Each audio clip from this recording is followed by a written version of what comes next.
colesterol, de los triglicéridos, de los fosfolípidos y también de las lipoproteínas.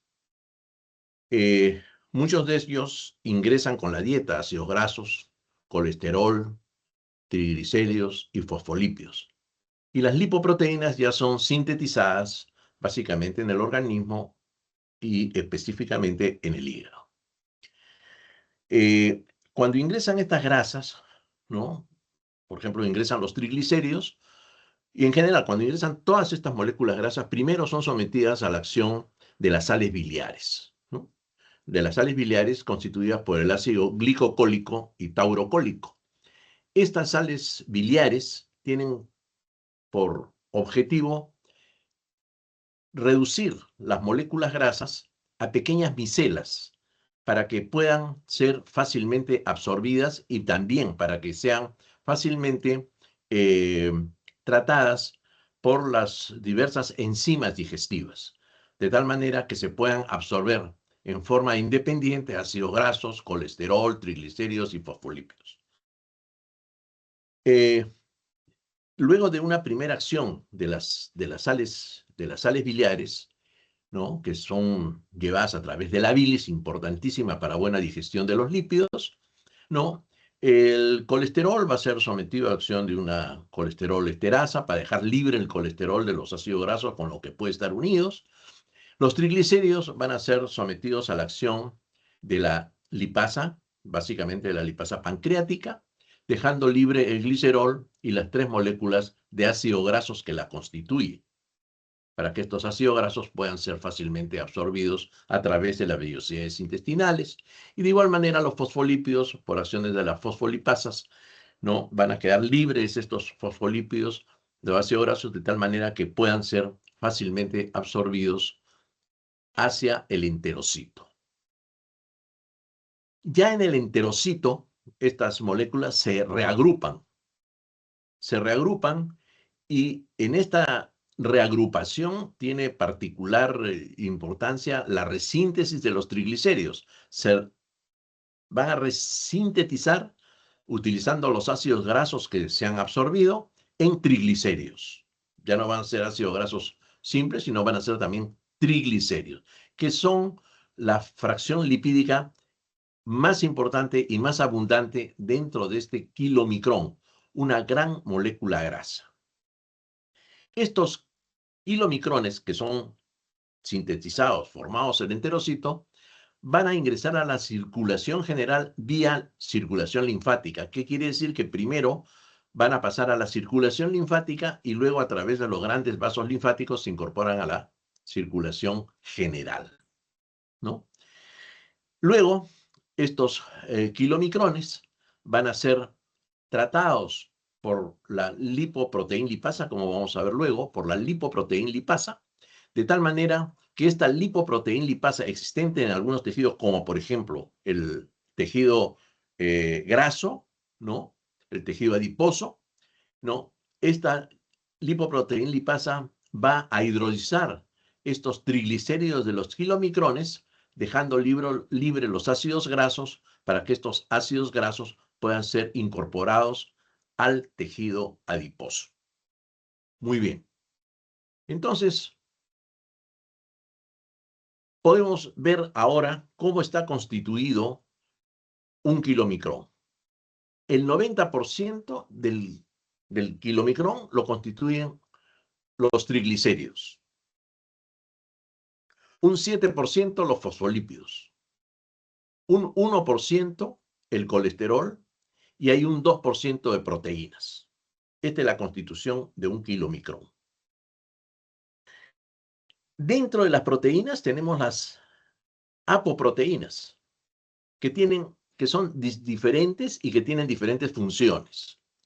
La apoproteína B48, apoproteína 1 y la 2, sobre todo la B48, tiene un rol de transporte, básicamente, ¿no? La apoproteína C2 es una apoproteína que va a activar la lipoproteína lipasa que les dije hace unos instantes, existía en los tejidos, por ejemplo, en el tejido adiposo, para que esta lipoproteína lipasa, activada por la apoproteína C2, pueda hidrolizar los triglicéridos de los kilomicrones, ¿no? Tenemos la apoproteína C3. Esta apoproteína C3 va a inhibir la lipoproteína lipasa. Quiere decir que cuando ya el kilomicrón se va quedando sin triglicéridos, esta apoproteína C para este proceso hidrolítico de estas lipoproteínas, de tal manera que va inhibiendo la lipoproteína lipasa.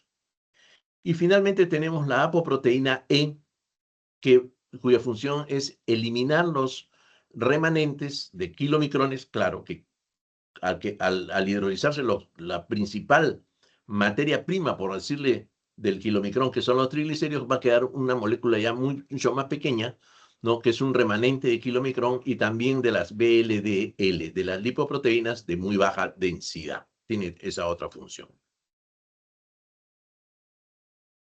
Entonces, acá en este diapositivo podemos ver la constitución de lípidos totales, de colesterol, triglicéridos y de proteínas. Miren, el kilomicrón es la molécula que más lípidos tiene, comparada con las otras. 98% está constituido por lípidos. Mientras que en las VLDL, el 90%, las lipoproteínas de baja densidad, 75%, y las lipoproteínas de alta densidad, 50%. El contenido de colesterol ya hemos visto que un 1% corresponde al kilomicrón, 18% a las lipoproteínas de muy baja densidad o VLDL, 60% de colesterol tienen las lipoproteínas de baja densidad, las LDL. Son las lipoproteínas que más colesterol tienen. Por eso es que al colesterol que está incorporado a estas lipoproteínas de baja densidad se le denomina el colesterol malo. No porque sea otro colesterol, es el mismo colesterol, sino que estas lipoproteínas cargan un 60% de colesterol, ¿no? Y eso hace de que estas lipoproteínas de baja densidad viajen muy pegadas al endotelio, ingresen luego, ¿no?, entre las células endoteliales a la región subendotelial, y en la región subendotelial puedan ser susceptibles de oxidación, dando lugar a la generación de una placa aterosclerótica, de un ateroma. Ese es el inicio. El inicio de la formación de un ateroma se da en la región subendotelial por oxidación, ¿no?, de las lipoproteínas de baja densidad. Ya este es todo un proceso, y que es motivo de otra clase cuando se vea el capítulo de tejidos especializados, como es el endotelio. En tanto que las HDL tienen menos cantidad de colesterol, tiene 36%. En cuanto a su composición de triglicéridos, ya hemos visto que el 90% está constituido el kilomicrón por triglicéridos, las VLDL 62%, las LDL tienen 10% y un 14% de HDL. Y acá viene algo importante. La composición proteica de estas moléculas grasas, el 2% de proteína tiene los kilomicrones, un 20% las lipoproteínas de muy baja densidad, un 30% las de baja densidad y un 50% las de alta densidad. Por eso es que a estas lipoproteínas se les llama, al colesterol que está inmerso en estas lipoproteínas de alta densidad se le denomina el colesterol bueno. Pero es el mismo colesterol, no es otro, es el mismo, pero que viaja como lipoproteína de alta densidad. Y esta lipoproteína de alta densidad tiene como objetivo, ¿no?, la de ser un barrendero. Recoge el colesterol de tal manera que pueda llevarlo nuevamente al hígado. Ustedes van a tener una clase luego con el doctor Carlos del Águila, ¿no?, donde se va a ver cómo las HDL van a actuar como barrenderos, llevando el colesterol hacia el hígado para formar otras lipoproteínas y que este colesterol a su vez pueda ser incorporado a las sales biliares y eliminado a través de las vías biliares, ¿no? El 50% es de proteína, ¿no? Es la fracción lipoproteica que más proteína tiene. Muy bien, sigamos. Dicho esto, ya con los ácidos grasos en el tejido adiposo, pasemos a ver cómo es que se dan el metabolismo de estos ácidos grasos. Ya me estoy refiriendo a los ácidos grasos en particular. En principio, comencemos diciendo que hay factores que favorecen la incorporación de ácidos grasos al tejido adiposo. Y me estoy refiriendo a factores hormonales. Uno de ellos es la insulina. La insulina favorece el depósito de ácidos grasos en el tejido adiposo. Por lo tanto, la insulina tiene un factor lipogénico. Pero frente a esta insulina, existen otras hormonas que tienen un rol diferente, que tienen la función de liberar o de facilitar la salida de los ácidos grasos del tejido adiposo. ¿Cuáles son estas hormonas? La adrenalina, la noradrenalina, el glucagón, la hormona del crecimiento y la CTH, ¿no? Esas son las hormonas que tienen, y la vasopresina también, ¿no? Que tienen ese rol lipolítico. Adrenalina, noradrenalina, glucagón, hormona del crecimiento, la CTH y la vasopresina. Son hormonas que favorecen la liberación de ácidos grasos del tejido adiposo. Entonces, son las denominadas hormonas de la contrarregulación, ¿no? La insulina no solamente tiene la función de introducir la glucosa dentro de la célula para que esta glucosa sea la vía glicolítica de Enden-Meijer destinada a la producción de energía, ¿no? Ingresando finalmente sus subproductos al ciclo de Krebs, sino también la de incorporar ácidos grasos al tejido adiposo. En ciertas circunstancias, y normalmente va a suceder, pero más en ciertas circunstancias, ¿no? Este proceso de liberación de ácidos grasos del tejido adiposo van a ser mayores. Por ejemplo, en el ayuno prolongado, ¿no? No hay glucosa, no actúa. Si no hay glucosa, va a haber poca acción de la insulina, no se van a depositar ácidos grasos en el tejido adiposo y van a primar, ¿no? A preponderar las hormonas de la contrarregulación, adrenalina, noradrenalina y las otras, favoreciendo la liberación de ácidos grasos. Otra circunstancia en la que puede verse en extremo esta situación de liberación mayor de ácidos grasos es en la diabetes mellitus no compensada. No actúa la insulina o no hay insulina como sucede en la diabetes mellitus tipo 1, ¿no? Y por lo tanto van a primar las otras hormonas de la contrarregulación. No se va a dar el efecto lipogénico de la insulina, sino se va a dar, ¿no?, el efecto lipolítico de las otras hormonas. El hecho es que cuando se liberan los ácidos grasos, sea por una o por otra causa, ¿no? Se liberan los ácidos grasos del tejido adiposo. Estos ácidos grasos van a ir a parar al hígado para que sufran un proceso de beta-oxidación. Y este proceso de beta-oxidación se da básicamente en la mitocondria. Es un proceso intramitocondrial. Están sometidas a este proceso de oxidación tanto los ácidos grasos saturados como los ácidos grasos insaturados. Y la finalidad de este proceso de beta-oxidación es básicamente la de dar energía. Indudablemente, si en un paciente una persona que está en ayunas, no come, necesita energía para su metabolismo celular. No lo puede obtener de los carbohidratos porque no come, está en ayunas, entonces va a consumirse sus grasas mediante este proceso de beta-oxidación para que este proceso de beta-oxidación le proporciona energía, ¿no? Y lo mismo sucede en el diabético descompensado.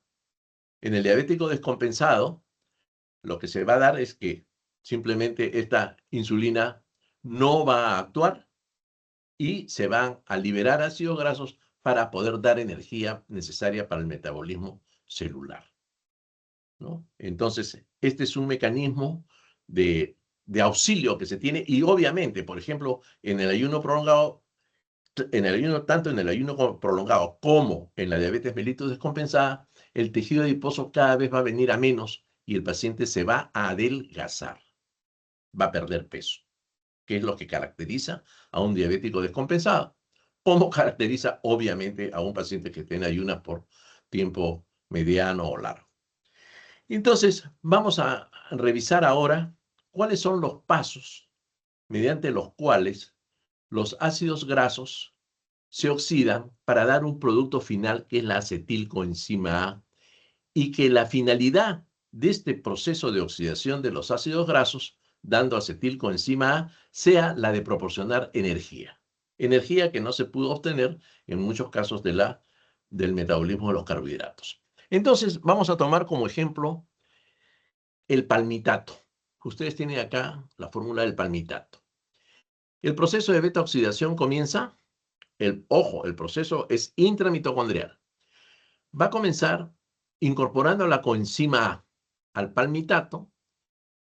Este proceso implica el consumo de un ATP, no se olviden, un ATP, utilizando como cofactor el magnesio, para formar la molécula de la acilcoenzima A. Allí donde había un radical oxidrilo, ahora ahí está la coenzima A. Esta es la acilcoenzima A. Esta acilcoenzima A es la forma activa, por así decirlo, del ácido graso, porque es la forma acilada del ácido graso la que ingresa dentro de la mitocondria para proseguir con todo el proceso de oxidación que vamos a ver inmediatamente. Entonces, la forma activa del ácido graso es la forma acilada, es la acilcoenzima A, que tiene que ingresar dentro de la mitocondria, para proseguir con el proceso de beta-oxidación. Pero, para que esto ocurra, y lo vamos a ver en el diapositivo siguiente, es necesaria la presencia de un transportador, que es la carnitina. Esta carnitina es el butirato de trimetilamonio, cuyo mecanismo de acción lo vamos a ver posteriormente. O sea, gracias a la carnitina, la acilcoenzima A de los ácidos grasos, sobre todo de los ácidos grasos de cadena larga, que la necesitan, pueden ingresar dentro de la mitocondria para oxidarse. En tanto que los ácidos grasos de cadena corta, en su forma acilada, o sea, la acilcoenzima A proveniente de los ácidos grasos de cadena corta pueden ingresar directamente a la mitocondria sin necesidad de esta carnitina. Muy bien, entonces ya tenemos la forma acilada, ¿no? La acilcoenzima A dentro de la mitocondria. Luego, esta acilcoenzima A va a ser sometida a un proceso de deshidrogenación, utilizando una deshidrogenasa, donde una flavoproteína va a aceptar estos dos hidrógenos de la acilcoenzima A. Estos hidrógenos salen de aquí. De estos dos CH2 salen estos dos hidrógenos para que se convierta la acilcoenzima A en acilcoenzima A insaturado. Ya todo esto es dentro de la mitocondria. Luego, esta acilcoenzima A insaturado, ya sin estos dos hidrógenos, va a recibir una molécula de agua por acción de una hidratasa. Esta molécula se va a hidratar. Si se hidrata, va a recibir agua. De tal manera que estos dos hidrógenos se van a situar en esta posición, aquí y aquí, y el oxígeno, el elemento del agua, se sitúa acá, formando un radical oxidrilo en este carbono, para formar el beta-hidroxiacilcoenzima A. Beta-hidroxiacilcoenzima A. Beta-hidroxi, acá tenemos un radical oxidrilo, en este carbono, ¿no? Ese sería el carbono beta. Tenemos el beta hidroxiacilcoenzima A. Luego viene otro proceso de deshidrogenación, utilizando obviamente una deshidrogenasa, ¿no? Esta deshidrogenasa va a reducir esta molécula de beta hidroxiacilcoenzima A. Lo reduce, ¿no? Porque el NAT va a ser el aceptor. Si en este momento de acetilcoenzima A acilcoenzima A insaturado, el aceptor fue una flavoproteína, ¿no? Recibiendo estos dos hidrógenos, aquí el aceptor ya no es una flavoproteína, es un NAT, que va a pasar a NAT reducido porque va a recibir dos hidrógenos. De tal manera que estos dos hidrógenos salen de esta posición, de este hidrógeno de acá y del hidrógeno del agua, del radical oxidrilo, perdón, del radical oxidrilo, de aquí y de acá. Estos dos hidrógenos van a parar al NAT, ¿no? Que es la nicotinamida adenina dinucleótido, y lo va a reducir, porque si recibe los hidrógenos, va a reducirlo, como redujo a la flavoproteína. De tal manera que la beta-hidroxiacil queda convertida en esta molécula, beta-cetoacilcoenzima A, ya sin estos dos hidrógenos de acá, sin este de acá ni este de acá. Queda convertida en beta-cetoacilcoenzima A. Y luego, por acción de una tiolasa, se incorpora una molécula de coenzima A para formar la acilcoenzima A y la acetoacetilcoenzima A. La acetoacetilcoenzima A. Es el producto final de la beta-oxidación. Yo les decía al principio de que el objetivo de esto era producir energía, que en circunstancias especiales era sumamente necesaria para el metabolismo celular. ¿Y cómo es que se produce esta energía? Miren ustedes. En este paso de acilcoenzima a acilcoenzima insaturado se han liberado dos ATPs. Y en este otro paso, de beta-hidroxiacilcoenzima A beta-cetoacilcoenzima A, se han liberado 3 ATPs. En total se han liberado 5 ATPs por cada molécula de acetilcoenzima A formada. Si vamos a ver más o menos cómo es el rendimiento energético, particularmente el palmitato nos va a dar una molécula de palmitato, nos va a dar 8 moléculas de acetilcoenzima A. 8 moléculas de acetilcoenzima. Por cada acetilcoenzima A formada, ¿no? Se van a producir 5 ATPs, 2 acá y 3 acá. Si yo multiplico 8 por 5, quiere decir que se van a formar 40 ATPs. 40 ATPs, ¿no? Por cada molécula de acetilcoenzima A formada, ¿no? Pero hay que restarle a estos 40 los 8 que se gastaron al inicio. Acá se gastó un ATP cuando se formó la acilcoenzima A, de palmitato pasó a acilcoenzima A, se gastó un ATP. Por lo tanto, estos 40 ATPs que se han producido acá, habría que restarle los 8 que se gastaron y nos queda 32 ATPs. Nos queda 32 ATPs por el palmitato. El palmitato produjo 32 ATPs. Pero, como se han producido 8 moléculas de acetilcoenzima A, cada molécula de acetilcoenzima A que ingresa al ciclo de Krebs nos da 12 ATPs. Si son 8 moléculas que da el palmitato, yo multiplico 8 por 12, me da 96. 96 ATPs.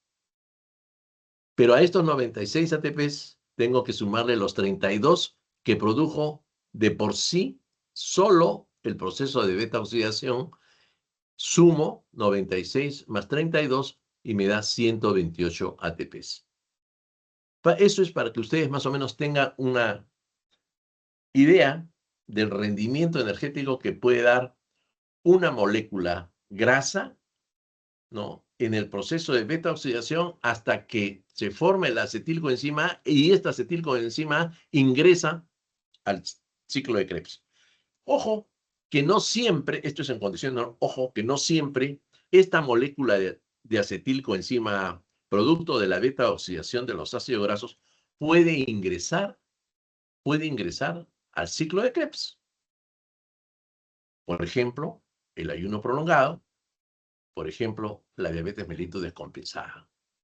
¿Y por qué no puede ingresar esta acetilcoenzima A, producto de la beta oxidación de los ácidos grasos, al ciclo de Krebs en estas circunstancias, ayuno prolongado y diabetes descompensada? Porque en el primer caso no hay ingesta de carbohidratos y por lo tanto el metabolismo de la glucosa está venido a menos. Y en el otro caso, en la diabetes descompensada, es porque no ingresa la glucosa al interior de la célula y no puede metabolizarse esta glucosa a través del mecanismo glucolítico, ¿no? Y por lo tanto, no va a dar un intermediario, que es el piruvato. El piruvato es un intermediario de la vía glicolítica de Epstein-Mayer. Y este piruvato genera o produce oxalacetato. Ustedes han estudiado ya seguramente metabolismo de los carbohidratos. De tal manera que si no hay oxalacetato, esta acetilcoenzima A no puede ingresar al ciclo de Krebs. Porque para que ingrese al ciclo de Krebs la acetilcoenzima A, es necesaria la presencia del oxalacetato para dar citrato, ¿no? Y si no hay oxalacetato, la acetilcoenzima A se queda ahí. Pero no tanto se queda ahí. Va a servir para sintetizar otros compuestos. Por ejemplo, va a sintetizarse a partir de acetilcoenzima A más ácidos grasos. A partir de la acetilcoenzima A se va a sintetizar colesterol. Y a partir de la acetilcoenzima A se van a sintetizar los cuerpos cetónicos.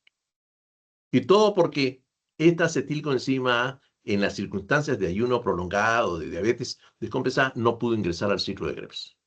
En condiciones normales no sucede eso. Siempre va a haber un proceso de beta-oxidación normal, no acelerado, de tal manera que la acetilcoenzima A ingresa al ciclo de Krebs, ¿no? Porque hay el oxalacetato suficiente producto del metabolismo de la vía glicolítica de Epstein-Mayer. ¿Ok? Entonces, esta situación donde el metabolismo se va a desviar, por así decirlo, hacia otras vías, que es la formación de más ácidos grasos, de colesterol y de cuerpos cetónicos, se va a dar básicamente en el ayuno prolongado y en la diabetes descompensada. ¿Ok? Muy bien. Quedamos en que a partir de la acetilcoenzima se podían sintetizar, como vamos a ver luego, más ácidos grasos. Esta síntesis de ácidos grasos puede darse dentro de la vía mitocondrial o fuera de la vía mitocondrial. Aprovecho este diapositivo para explicarles cómo es que se da la síntesis de más ácidos grasos dentro de la mitocondria. Porque todo este proceso es intramitocondrial. Dentro de la mitocondria se pueden sintetizar más ácidos grasos a partir de acetilcoenzima A, utilizando indudablemente, ¿no? Enzimas diferentes. Por ejemplo, del paso de beta-cetoacilcoenzima A beta-hidroxiacilcoenzima A, se utiliza una beta-cetotiolidrasa. Del paso de beta-hidroxiacilcoenzima A acilcoenzima A insaturado se utiliza una deshidrogenasa, acá se utilizó una hidratasa. Y de la acilcoenzima A insaturado a la acilcoenzima A se utiliza una reductasa, ¿no? A diferencia de esta deshidrogenasa que actuó en la beta-oxidación. De tal manera que al final se va a resintetizar el palmitato. Este proceso, utilizando la vía inversa, pero con enzimas diferentes. ¿Ok? Ya de paso les he hablado de la síntesis de ácidos grasos dentro de la vía mitocondrial. Muy bien. Les decía de que la forma activa de los ácidos grasos es la forma acilada, la acilcoenzima A. Y que esta acilcoenzima A, producto de los ácidos grasos de cadena corta, ingresaban directamente a la mitocondria para oxidarse, no tenían problema. Pero que las formas aciladas de los ácidos grasos de cadena larga no podían, porque tenían cadena larga, precisamente no podían ingresar directamente a la mitocondria, sino que necesitaban un transportador. Este transportador se denomina la carnitina, cuyo nombre químico es el beta-butirato de trimetilamonio. Entonces, cuando esta carnitina actúa entre la membrana externa y la membrana interna de la mitocondria, cuando viene una acilcoenzima A de producto de un ácido graso de cadena larga, esta acilcoenzima A se combina con la carnitina para formar la acilcarnitina, dejando libre la coenzima A. Y en la región o en la porción interna, ¿no? Esta acilcarnitina se combina con la coenzima A para formar la acilcoenzima A, que ya está dentro de la mitocondria, dejando libre la carnitina para que esta carnitina siga transportando moléculas de ácidos grasos de cadena larga al interior de la mitocondria para que se oxide. Esta es la forma cómo actúa la carnitina, transporte necesario para que ingresen al interior de la mitocondria las formas activas de los ácidos grasos de cadena larga. Muy bien. Al principio de esta clase les decía de que el proceso de beta oxidación correspondía tanto a los ácidos grasos saturados, como ya hemos visto el caso del palmitato, como los ácidos grasos insaturados.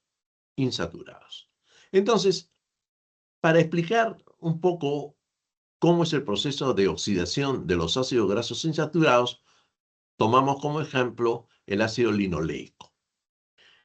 La forma activa del ácido linoleico es la linoilcoenzima A.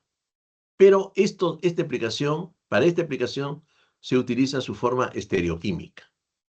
Y casi todo el proceso de beta-oxidación de los ácidos grasos insaturados, este proceso de beta-oxidación, consiste en liberaciones progresivas de la cadena alifática lateral. ¿No? Vamos a ver cómo esta molécula se va a ir reduciendo hasta producir el beta-hidroxiacilcoenzima A levógiro, que es el mismo que hemos visto anteriormente con el palmitato. Entonces, comencemos a ver cómo es que se da esta reducción de la cadena linfática lateral.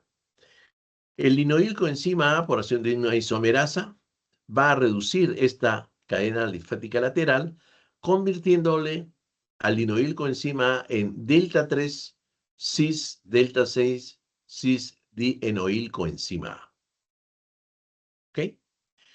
Luego, por otra isomerasa, va a pasar de su forma cis a su forma trans, pero que implica una reducción también de esta cadena alifática lateral, que la va a reducir y la va a convertir en su forma trans, formando el delta 2 trans delta 6 cis dienoilcoenzima A.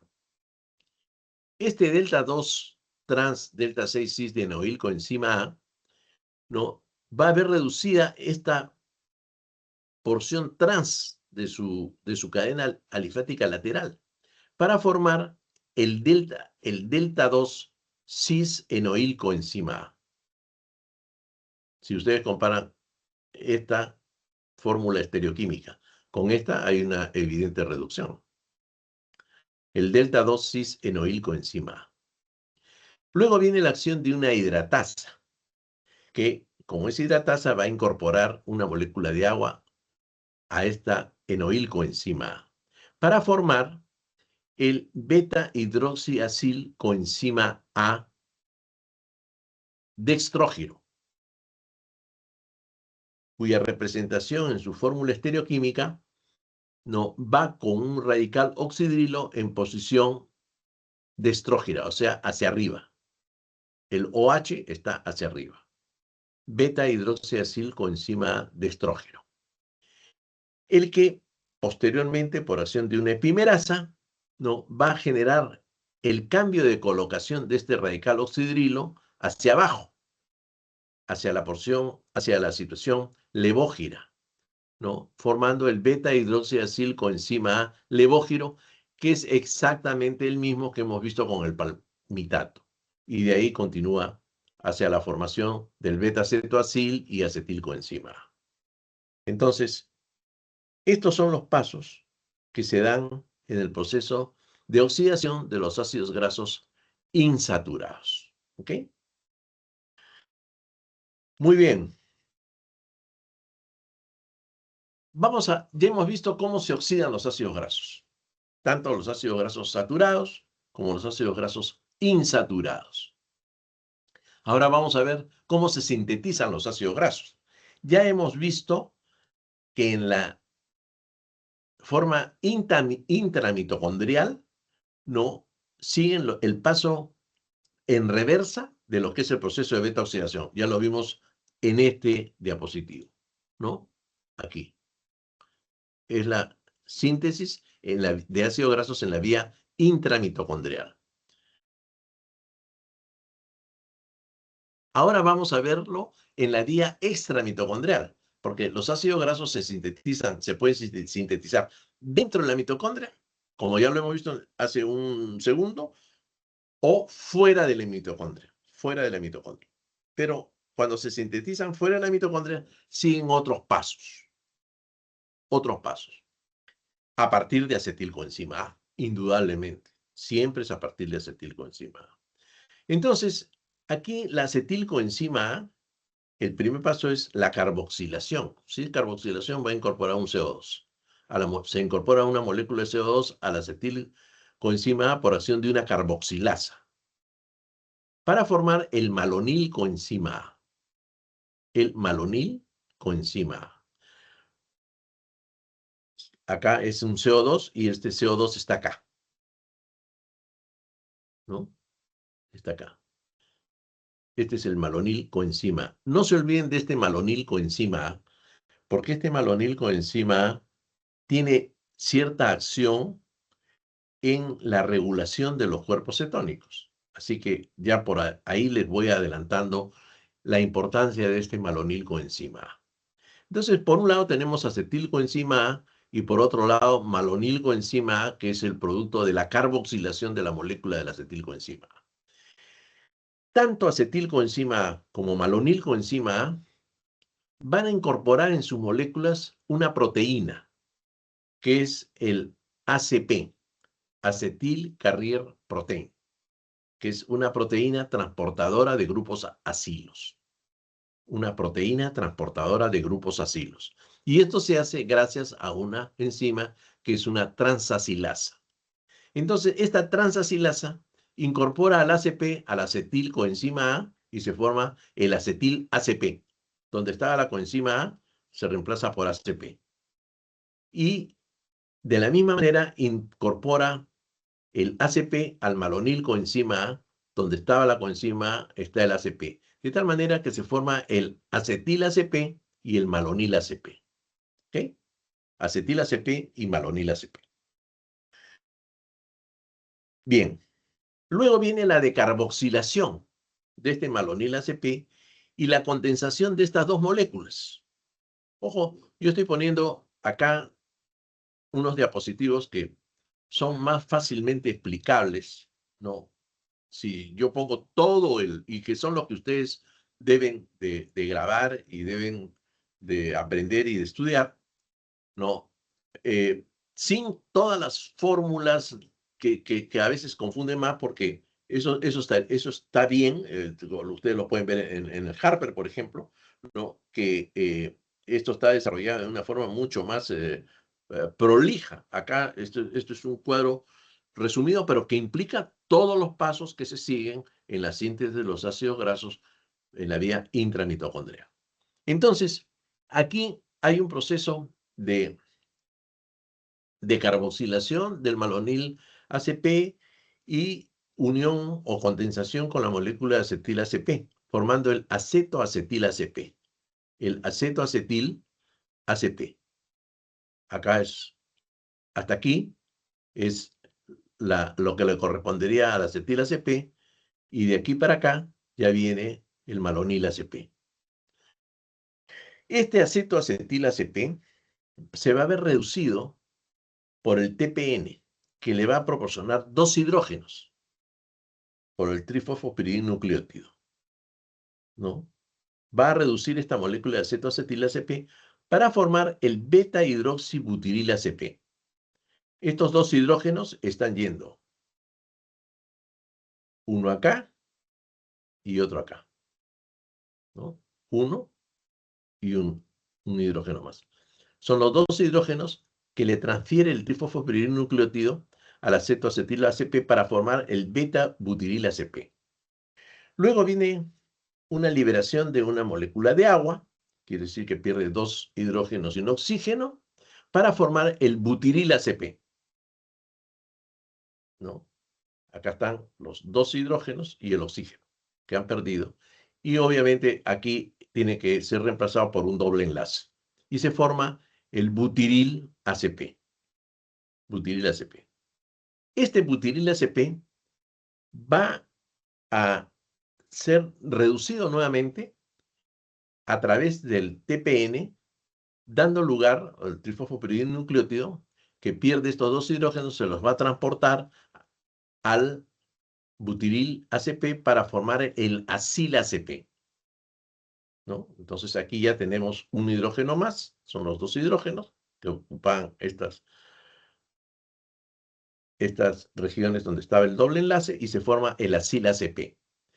Luego, este acil ACP va a perder esta transportadora de grupos acilos y se va a formar el butiril y finalmente el ácido butírico, ¿no? El ácido butírico va a ser el mecanismo o las vías metabólicas de la síntesis de los ácidos grasos, tomando como ejemplo el ácido butírico, ¿no? En la vía extramitocondrial. En la vía extramitocondrial. ¿Ok? ¿Está claro? Muy bien. Entonces ya hemos visto cómo es la oxidación de los ácidos grasos saturados, de los ácidos grasos insaturados, dando como elemento final de estos procesos oxidativos a la acetilcoenzima A, y cómo es que se pueden sintetizar a través de la acetilcoenzima A más ácidos grasos, tanto en la vía mitocondrial como en la vía extramitocondrial. Vamos a ver otro uso que puede tener la acetilcoenzima A, que es la formación de colesterol, que es la síntesis de colesterol. Miren, el colesterol va a provenir de una fuente externa, básicamente a través de los alimentos, ¿no? Pero también proviene de la vía interna, que es la síntesis del colesterol en el organismo. Para que ustedes más o menos tengan una idea, una dieta normal nos proporciona 300 miligramos de colesterol al día. ¿Ya? Eso es una dieta normal, no comiendo pues chorizo, jamones, víscera, no, una dieta normal. Nos da 300 miligramos de colesterol diarios. Sin embargo, la capacidad de síntesis que puede tener el organismo de colesterol, solamente colesterol, es del orden de los 1000 miligramos. O sea, 3 veces lo que uno puede ingerir por su dieta. De allí que esto tiene particular importancia, porque va a haber personas, y esto hay que tenerlo muy presente, va a haber personas que son delgados, tienen una dieta muy light, como se dice, con ingesta de muy pocas grasas, pero que son dislipidémicos, que tienen hipercolesterolemia. Y no es una hipercolesterolemia porque come mucha grasa, no, es porque la sintetiza. Así como también hay personas, yo he visto personas obesas,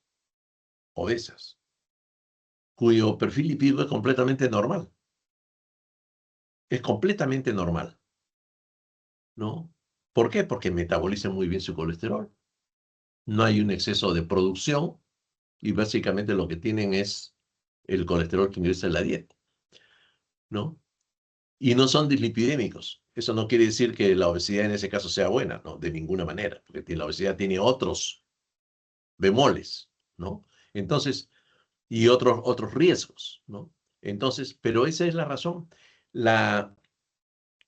El colesterol se sintetiza en muchos órganos. Se sintetiza en el hígado, en el intestino, en las glándulas suprarrenales, ¿no? Se sintetiza en los grandes vasos como en la aorta, ¿no? Y tienen diferentes usos. Hay usos importantes que tiene el colesterol. El colesterol forma parte, por ejemplo, de las membranas celulares. Es importantísimo ese rol. El colesterol forma parte de las sales biliares para que, como dije al principio de la clase, no, este colesterol se conjuga con el ácido glicocólico y taurocólico para dar las sales biliares de tal manera que las partículas grasas se conviertan en pequeñas micelas y puedan ser fácilmente absorbibles, ¿no? El colesterol nos sirve para la síntesis de hormonas, por ejemplo, la progesterona, ¿no? O sea, tiene varios usos el colesterol. ¿Y dónde se encuentra el colesterol en los alimentos? ¿En qué alimentos son ricos en colesterol? Por ejemplo, las carnes rojas, las vísceras, los embutidos, el queso Edam, ese queso amarillo, el queso fresco no. Y otra fuente rica de colesterol se da en ciertos mariscos, llámese camarones, langostinos y las conchitas son ricas en colesterol. Por lo tanto, son alimentos que siempre se deben tener presente cuando se indique una dieta a un paciente dislipidémico. Entonces pasemos a ver cómo es la síntesis de colesterol, que es a partir de la acetilcoenzima A, que normalmente se da, pero que tiene una producción sobreagregada cuando a esta acetilcoenzima A no ingresa al ciclo de Krebs, como se da en el ayuno prolongado o en la diabetes descompensada y se forma más colesterol, por lo cual vemos que muchos diabéticos, la mayor parte de los diabéticos son a su vez dislipidémicos. Es algo que va junto, ¿no? Sobre todo cuando no está bien controlado. Entonces, vamos a ver los pasos que se dan en esta síntesis de colesterol a partir de la acetilcoenzima A. El primer paso es la incorporación de una coenzima A, ¿no? De una coenzima A. Esta coenzima A, por acción de una tiolosa, sobre la acetilcoenzima A va a lugar a la formación de acetoacetilcoenzima A. Esta acetoacetilcoenzima A incorpora otra molécula de acetilcoenzima A por acción de una sintetasa para formar el beta-hidroxi-betametilgluterilcoenzima A. Beta-hidroxi-betametilgluterilcoenzima A. ¿Okay? Este beta-hidroxi-betametilgluterilcoenzima A, que forma el colesterol, se encuentra en la fracción citosólica. Citosólica, en el citosol. En tanto que hay otro beta-hidroximetilgluterilcoenzima A que se forma o que tiene lugar en la mitocondria y es el que sirve para la síntesis de los cuerpos cetónicos. ¿Ya? O sea, el colesterol se forma a partir del beta-hidroximetilgluterilcoenzima A citosólico y los cuerpos cetónicos, el que está en la fracción mitocondrial. Entonces, hasta acá ya tenemos, por incorporaciones sucesivas de la coenzima A y la acetilcoenzima A, se forma el beta-hidroximetilgluterilcoenzima A. Luego viene la acción más importante, ¿no? Que es esta este proceso de acción de esta enzima que es una reductasa, que se denomina reductasa de metilglutaril-coenzima A, que transforma el metilglutaril-coenzima A en mevalonato, ¿no? Reduciendo la molécula del metilglutaril-coenzima A, proporcionándole 2 hidrógenos a partir del NAT, y se forma el mevalonato. ¿Y por qué digo que este es el paso más importante en la síntesis del colesterol? Porque la regulación de la síntesis del colesterol se da en este nivel, ¿ok? La regulación de la síntesis del colesterol se da en el nivel en el cual esta reductasa forma el malonato, el mevalonato, ¿no?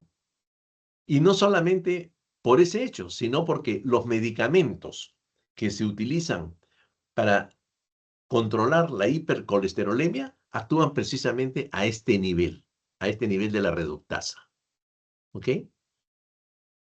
Hay diversos factores que estimulan la acción de esta reductasa, ¿verdad? Y me refiero a factores hormonales, como es la insulina y las hormonas tiroideas. En tanto que hay otros que la disminuyen, la acción de esta reductasa, ¿no? Como es, por ejemplo, los glucocorticoides y el glucagón, ¿no? Disminuyen la actividad de esta reductasa. Pero también se asume que el colesterol mismo tiene una acción sobre esta reductasa mediante un mecanismo de feedback negativo. Quiere decir que cuando el colesterol está muy alto, inhibe esta reductasa para que no se forme más colesterol, ¿no? Es un mecanismo de feedback negativo. Por lo tanto, como vemos, este proceso de regulación se da a este nivel de esta reductasa. Y el tratamiento se da, sobre todo con las estatinas, también a este nivel, porque las estatinas inhiben la actividad de esta reductasa, ¿no? Ahora, la producción de esta reductasa tiene un ritmo circadiano. Quiere decir que esta reductasa se activa más en la madrugada. Esto es algo importante conocer. ¿Por qué? Porque precisamente la medicación que se da con las estatinas que inhiben esta reductasa se debe dar en la noche. Entonces, a mis pacientes dislipidémicos con hipercolesterolemia, yo les indico, tome su estatina, diversas estatinas, lovastatina, atorvastatina, rosuvastatina, en fin, pero tómenla en la noche. ¿Por qué? Porque en la noche va a ejercer una mayor acción sobre esta reductasa que tiene una mayor actividad por su ritmo circadiano que les he dicho. Y precisamente cuando estas enzimas tienen mayor actividad, son más fácilmente controlables con un medicamento, ¿no? Entonces, es por esta razón que la medicación se da en la noche, ¿no? Para bloquear esta reductasa. Y tenemos finalmente pues ya el mevalonato. Luego, este mevalonato va a tener diversos procesos de fosforilación a través de cinasas. Las cinasas son enzimas que fosforilan. Y aquí va a actuar el ATP, va a haber consumo de energía, de ATP pasa a ADP, siempre como cofactor del magnesio, de tal manera que en un primer paso se forma el mevalonato 5-fosfato. Se fosforiló. Luego, este mevalonato 5-fosfato, por acción de otra cinasa, siguiendo el mismo procedimiento, consumo de ATP, cofactor del magnesio, va a formarse o transformarse este mevalonato 5-fosfato en mevalonato 5-pirofosfato. Mevalonato 5-pirofosfato. ¿Ok? Este mevalonato 5-pirofosfato nuevamente se va a fosforilar por acción de una cinasa, ¿no? Con consumo de ATP que pasa a ADP con factor del magnesio para formar el mevalonato 3-fosfo-5-pirofosfato. Son fosforilaciones sucesivas desde mevalonato hasta mevalonato 3-fosfo-5-pirofosfato. Este mevalonato 3-fosfo-5-pirofosfato va a sufrir la acción de una decarboxilasa, quiere decir que se elimina CO2 y se va a formar el isopentilpirofosfato. Este isopentilpirofosfato, por acción de una isomerasa, se transforma en 3-dimetil-alilpirofosfato. Este 3-dimetil-alilpirofosfato, por acción de una transferasa, se transforma en geranilpirofosfato, y este, por acción de otra transferasa, en farnicilpirofosfato. Este farnicilpirofosfato, por acción de una sintetasa, ¿no?, se va a transformar en escualeno, incluido proceso de reducción. Se transforma en escualeno. Este es el segundo paso importante. El primero es la formación del intermediario mevalonato, porque es ahí donde se produce la regulación, pero acá en el escualeno es donde se forma ya el núcleo del colesterol, el ciclopentano fenilofenaltreno, que es el escualeno, ¿no? Este escualeno, por acción de una oxidociclasa, nos va a dar el lanosterol. El lanosterol. Luego, este lanosterol va a ser sometido a dos procesos de desmetilación. Primero va a perder un radical metilo en el carbono 14 y obviamente se va a llamar el 14-desmetilanosterol. Luego, este 14-desmetilanosterol va a perder dos radicales metilo en el carbono 4 y se forma el simosterol. Tenemos ya el simosterol. Este simosterol va a sufrir en dos pasos sucesivos la transferencia del doble enlace. Aquel doble enlace que está situado entre el carbono 8 y el 9, que es el simosterol, va a pasar a situarse entre el carbono 7 y el 8. Y cuando se sitúa este doble enlace entre el carbono 7 y 8, forma el delta 24, el delta 724 colestadienol. Colestadienol. Y le dije que eran dos transferencias sucesivas del doble enlace. Este colestadienol, que tiene el doble enlace situado entre el carbono 7 y 8, va a cambiar a la posición entre el 6 y el 5 para formar el demosterol, y finalmente este demosterol nos da el colesterol. El colesterol. Estos son los pasos que se siguen en la síntesis del colesterol.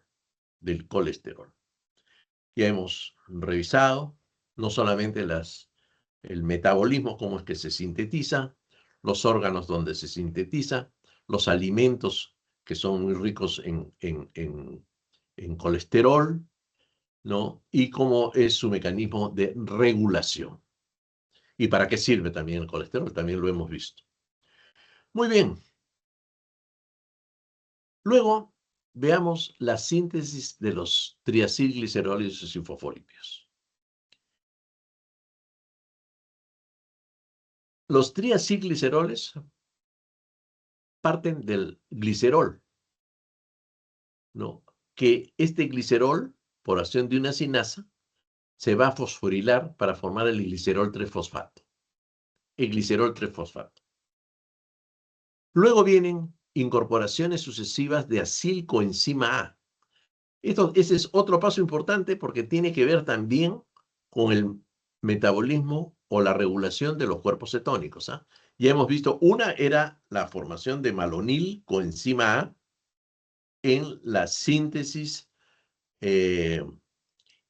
extramitocondrial de los ácidos grasos, el malonil coenzima A. Otro es ¿no?, la acilcoenzima A, que va a formar la molécula del triacilglicerol. Entonces, la fosforilación del glicerol nos va a dar el glicerol 3-fosfato.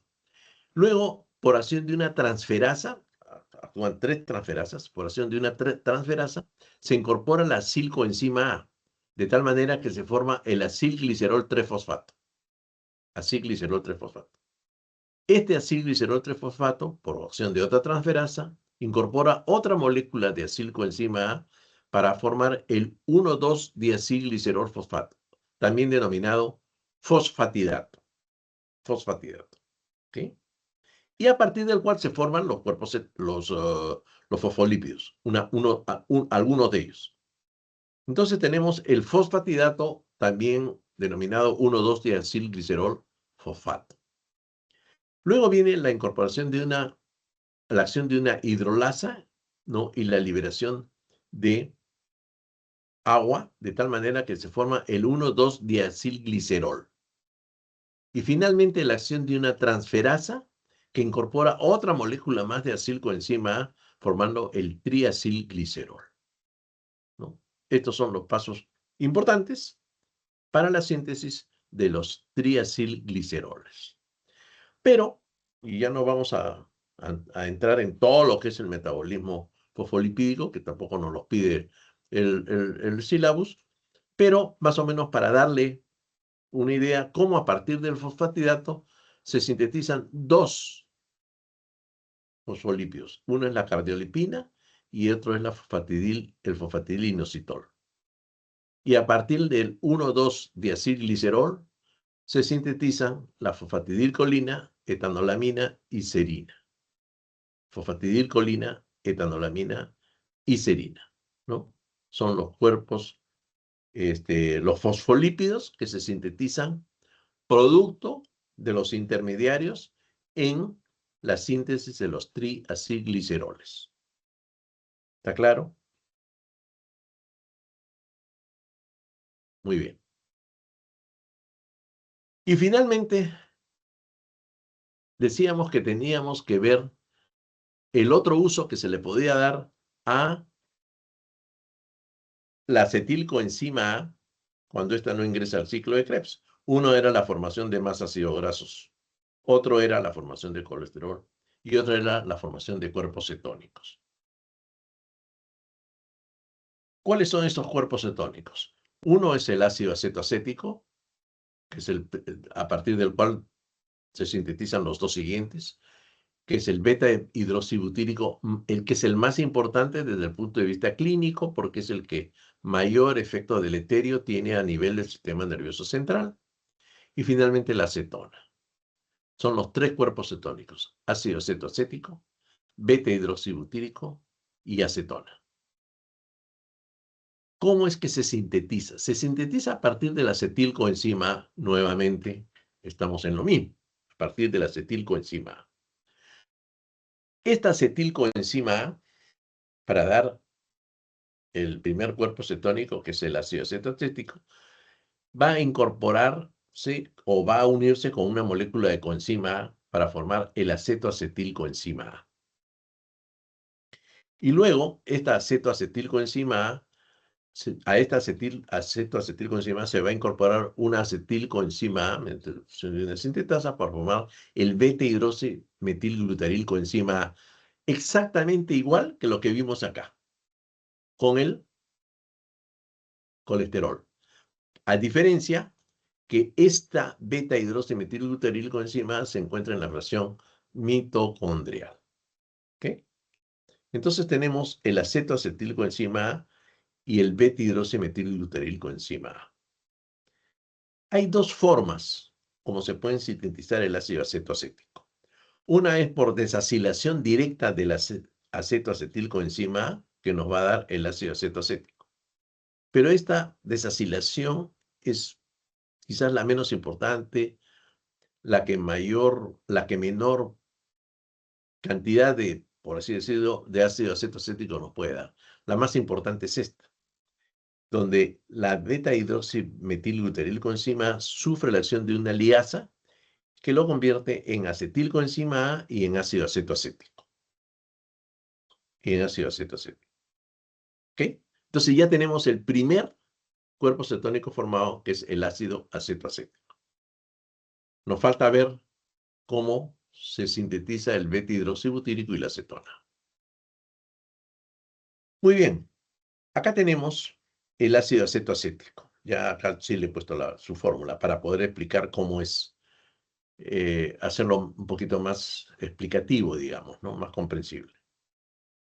Este ácido acetoacético va a sufrir la acción de una decarboxilasa. la decarboxilasa elimina el CO2. De tal manera que va a formarse la acetona. CH3, CH3. Acá se perdió este COO, este grupo carboxilo. Se pierde el COO, ¿no? Elimina el CO2. De tal manera que queda convertida la molécula, a perder esto, queda convertida en CH3, un grupo cetónico acá, doble enlace, y CH3 acá. Esta es la acetona. Este es el otro compuesto cetónico. ¿Ok? La acetona. Y también a partir del ácido acético, como le dije, a partir del ácido acético se forman los otros cuerpos cetónicos. Entonces, aquí lo que se va a dar es la acción de una deshidrogenasa, ¿no? Donde se va a reducir, ¿no? O se va a reducir la molécula del acetoacetil, perdón, del ácido acetoacético, ¿no? Porque dos hidrógenos se van a liberar dejando libre el NAD. El que proporciona estos dos hidrógenos es el NAD, que es la nicotinamina adenina dinucleótido. De tal manera que se forma el ácido beta-hidroxibutírico. Beta-hidroxibutírico. No, estos dos hidrógenos van a pasar acá donde está el radical cetónico. Se forma acá un hidrógeno, ¿no? Y el otro, en este carbono, se forma el CH, para formar el beta-hidroxibutírico. Estos dos hidrógenos que son donados por el NAD. O sea, se va a producir una reducción de la molécula del ácido acetoacético, formándose el beta-hidroxibutírico. Y ahí ya tenemos los tres cuerpos cetónicos. Este beta-hidroxibutírico es el que tiene singular importancia por su efecto deleterio en el sistema nervioso central.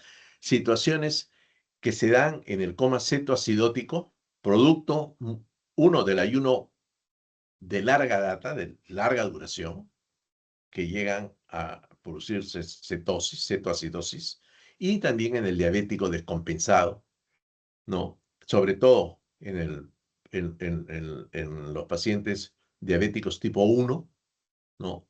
Donde se puede dar en condiciones graves la cetoacidosis diabética.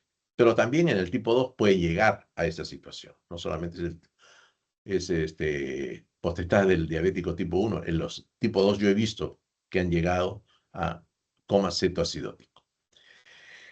¿Cómo es que se da la regulación de los cuerpos cetónicos? Hay tres factores que intervienen en su producción. Una es la movilización de ácidos grasos libres.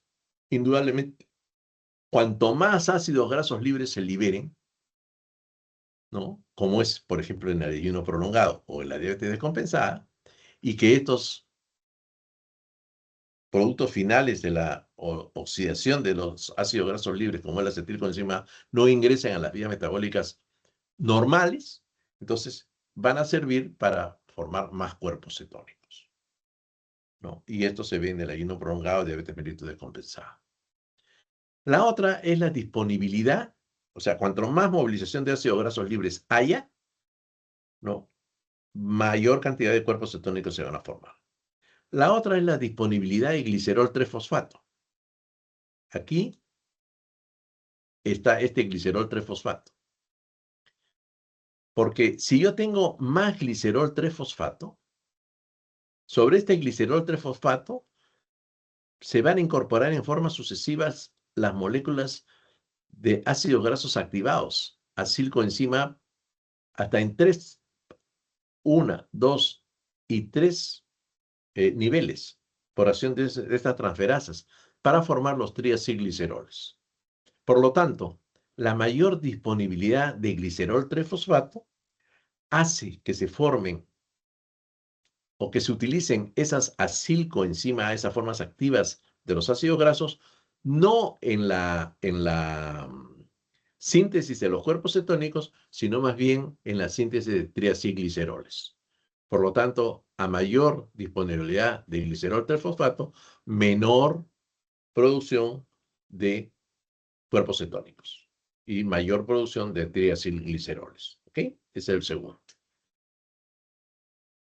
Y la tercera es la disponibilidad de malonilcoenzima A. ¿Por qué?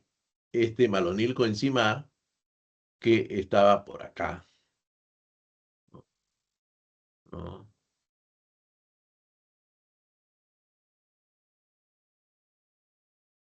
Acá. Este malonil, les dije al principio, recuerden mucho este malonilcoenzima A, porque este malonilcoenzima A interviene en la regulación de los cuerpos cetónicos.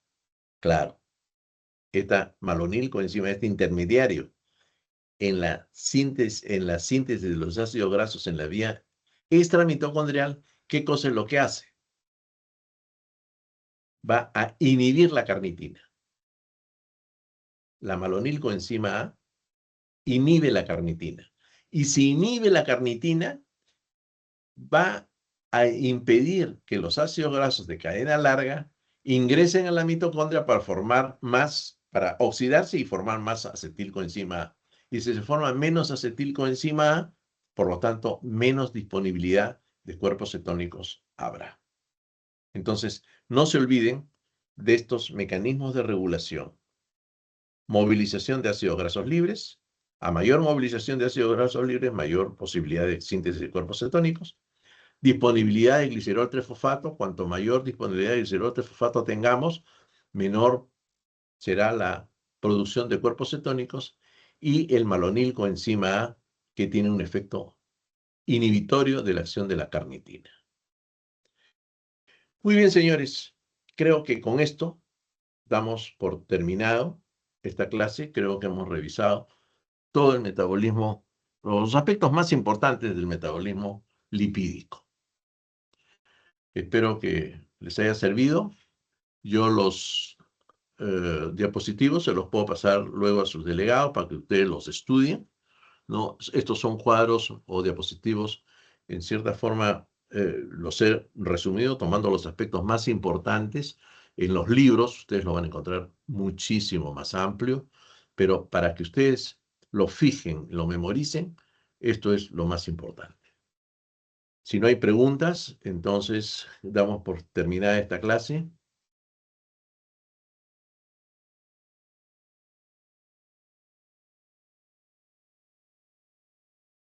Bueno, creo que no hay preguntas. Señores, muy buenas noches, cuídense mucho y estudien bastante.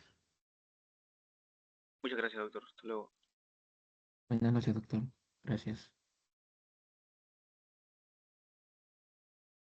Buenas noches.